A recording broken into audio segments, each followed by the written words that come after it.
Welcome to Homesteading with Scarlett. That's me, of course. I am in the coop and I'm watching the birds slowly come into the house today. Most of the chickens have come in and they've already decided to go into their coop where they're going to snuggle up and get all warm and stay safe and comfortable for the evening. So today I want to talk about the 4 main things when you have chickens that you need to consider. These are the 4 most important things when raising chickens. The first thing is going to be safety and shelter. Now that might sound kind of obvious, but if you live in the city, it could be something you're not really thinking about. You could do everything else right, and if a predator comes along and eats your birds, well, there you go. You've got no birds left. So for us, the number 1 most important thing when we were going to get the birds, even before they got them, was to set up the barn, the coop, inside the barn, and to ensure that we had something like this hardware cloth going all the way around the outside of the coop so that no predators could get in. So here we have to deal with the finches, the weasels, and the raccoons. So, what's up, little one? Come here. So once we're completely comfortable and feeling like nothing is going to get in, it's good and safe, then we can go ahead and get our birds and bring them back to the coop and introduce them to their new space.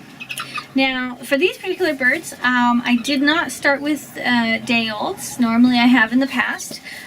This time around I started with an entire flock that belonged to a girlfriend of mine who is moving to Europe, which is very funny since I just moved from Europe to Canada. So her flock needed somewhere to live and I was looking for birds. And since it was September at the time, the idea of starting a new flock in September is near impossible. You just cannot do that. You'd end up with day-old babies, or you'd end up with very, very small babies in the dead of winter. Now, she did have a few very young ones, and this is one of them. This little one was born the beginning of October. So I do have a few. I've got 5 extremely young chickens. 14 teenagers at this point. They're about 3 months, 3 going on 4 months old. And then I've got a bunch of hens and a whole bunch of ducks. And I'm sure you'll see them in the upcoming videos because I have lots and lots of videos to do in the future about raising chickens and ducks. Now, because I have young chickens, the second thing that I think is the most important thing to consider is where you live and the temperature that your birds are going to have to deal with. Keeping the draft out, keeping the cold out, and keeping whatever heat the birds naturally make on the inside. Now, I do not want to insulate the coop in such a way that it's going to be airtight, and that's something really important to consider. Chickens produce a lot of moisture that settles on top of their cones, which is, you know, the lovely part on top of their head, their cones and their wattles, all these red parts.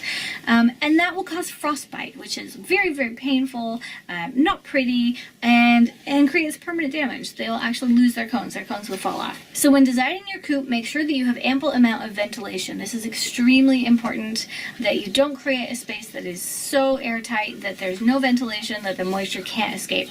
You don't want draft coming in, but you do want moisture going out. The third thing, third and fourth, is going to be water and food. Now, I have a video about water, and I believe it's called ice-free water or warm ice-free water in the winter. I'll put a little link to that. And on that particular video, I talk about bringing warm water to the coop and how I do it. But water is extremely important. Chickens require water at all times, fresh water at all times, and so do ducks. Now, that being said, ducks do not need enough water that they can actually swim in it in the coop.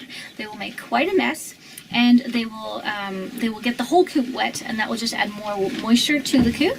So you do not need to have like an open bath or an open tub in the coop at nighttime in the winter. You don't need to worry about that. In fact, really, you don't ever need to do that. That can always be outside in the run or in the yard. Now, the last thing you want to consider is food. Ducks and chickens require different feed from when they're little to when they're big. For example, this little guy, being only 2.5 months old, she still requires chicken start, but because I don't like to feed them anything that's medicated, I choose to feed them duck start instead of chicken start because the duck start is non-medicated. Also, because I have chickens and ducks living in the same space, the ducks would eat the chicken start if they had access to it, and how do you limit access to something if both birds are in the same house? So ducks should not be eating chicken start, which is why I go with duck start. The medication that is put into chicken start is not good for them. So those are the 4 things to consider when starting your coop. Safety and shelter being the first thing, the weather that you have, if it's too hot or too cold for your birds, and the 3rd and the 4th thing, that your birds always have good, clean drinking water, and of course food, and that is a huge topic all by itself. Thanks for watching. I'm Scarlett, and I'll see you in the next episode. Toodaloo! So, should we put you in your coop? Huh? Look at you.